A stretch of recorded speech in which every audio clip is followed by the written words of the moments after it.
Hi and welcome to RCKicks. On today's show, well, we're checking out this, the people's car, a 1/12 ready to run scale rig that comes with everything you need from RocHobby. Now, I did do a car very similar to this. It's called the, I've had to write it down because I can never remember it, the RocHobby Kommandeurwagen. That was a like World War II version, and they've basically taken this and made it the civilian version. So they've taken off the lamp at the front and a few other bits and pieces. And when I saw this come out, I was like, can I please have one? Because these are just epic. The detail level is fantastic.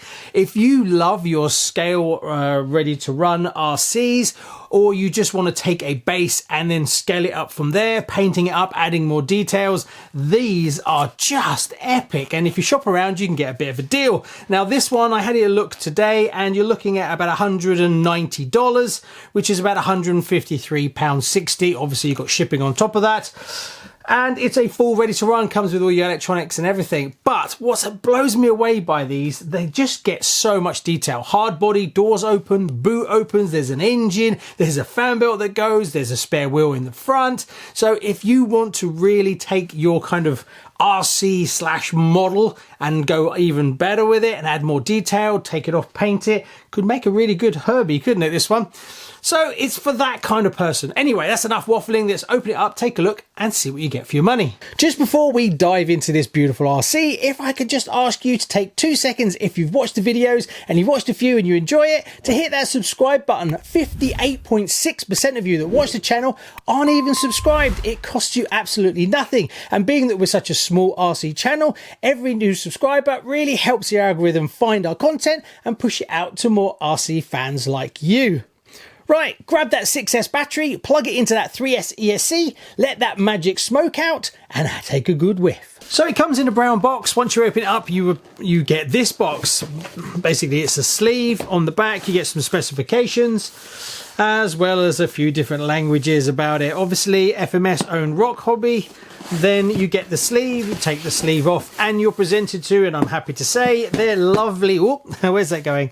Their lovely container that you can store it in. These are brilliant. I'd like to see a lot more companies produce these. They're really good quality, brilliant for stacking. If you've got a few cars, you just flick this like so, and then you open it up. And it's all presented to you in a really nice case for storage. The car itself, which we'll get into more detail. They are just models that happen to be RC as well. Maybe I'm going to turn this one into a Herbie. I don't know. It just looks so good. Anyway, we get to it. Then you get the transmitter. This is the one that's got the actual dip switches on it. We did see this one disappear on a previous kit, but it's still in this one. Then we get, there's some bumpers and some lights and things that you've actually got to stick on yourself. Yeah, look, it's missing the front bumper. That's funny because the rear bumper's on it. I'd like to check to see, does this actually fit once the bumpers are on?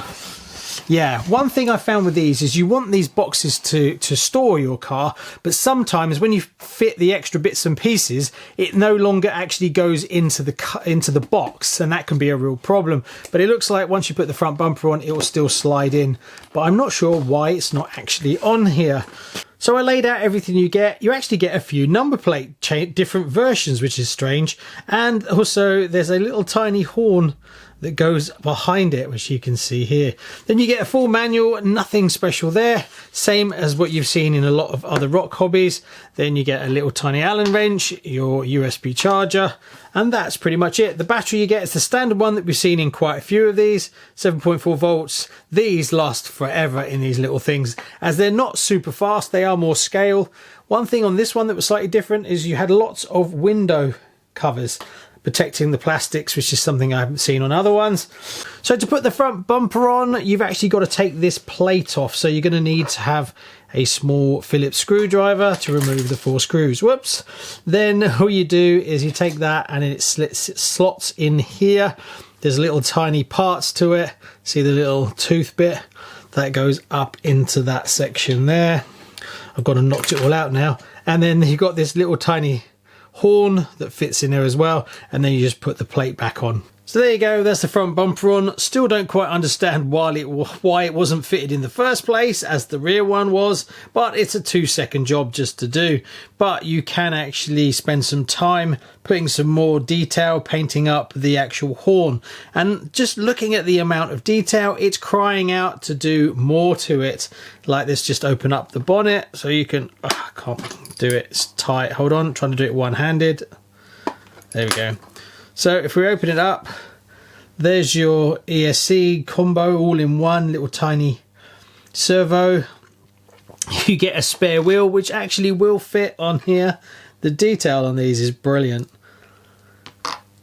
So you can see it in there. And then all the lights, obviously the lights will fire up in a minute. And then you've got the side here. I love these caps. They just look so real. And then you've got little door handles that actually open up. They are like proper door handles.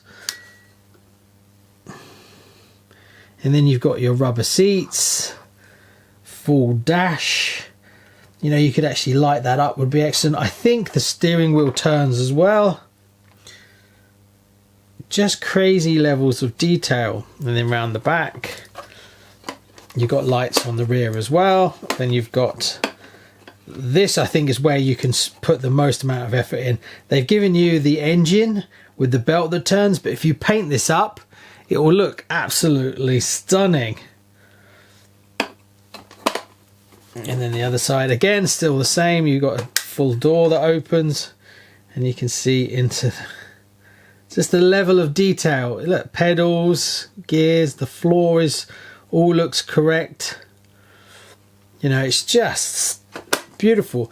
And if you want to do a Herbie, you've got the right roof as well, so you can paint that up. You might even be able to take that out. I wonder if you could modify it and just take it out, or cut it to have half of it and have half of it open, or change it to an actual cloth one.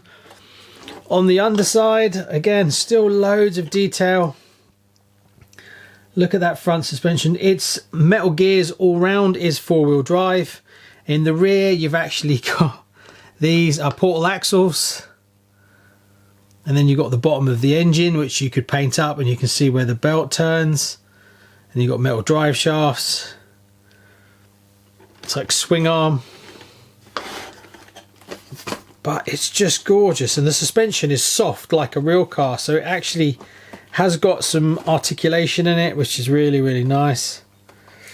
So let's put some batteries in it and fire it up.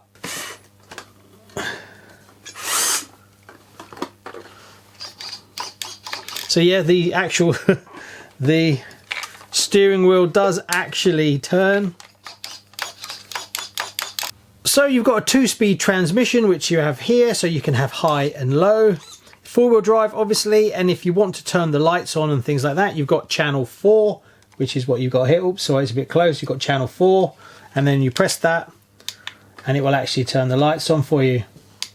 So low beam, high beam. And then you've also got the lights at the rear, where when you do, like, you can turn the lights on. Also, they will come on as brake lights as well when you come to a stop. There's no indicators on this one. The actual steering is very good. Oh, sorry, a bit close. The steering is actually really good. But it's just screaming out to be modified, isn't it, really? But it's beautiful. So if you love your scale stuff, this is definitely for you. Right, let's take it for a bit of a spin. So I started off in low range, and as you can see, it's not a quick car, not by any shot. But you have to remember, this is a scale RC. With 4-wheel drive, it's a capable little thing as long as you stick to low range. It does struggle on the grass a little bit, so you really want to be sticking to tarmac, if I'm honest with you. In high range and the grass, not really doable, but in low range you can actually get across standing grass. With the attention to detail that RocHobby have done, I think they have done a fantastic job. And every time they bring out a new version, it just gets better and better. The only thing, like I always say on most of these videos, this detail screams out to be 1/10. If this was 1/10, it would be absolutely cracking. But don't let that put you off. One thing compared to some of the other cars I've had, this one feels a little bit underpowered, but I'm guessing as they're adding more and more detail, these are getting reasonably heavy and the little tiny motors that are in them, but you can drive around perfectly well on tarmac.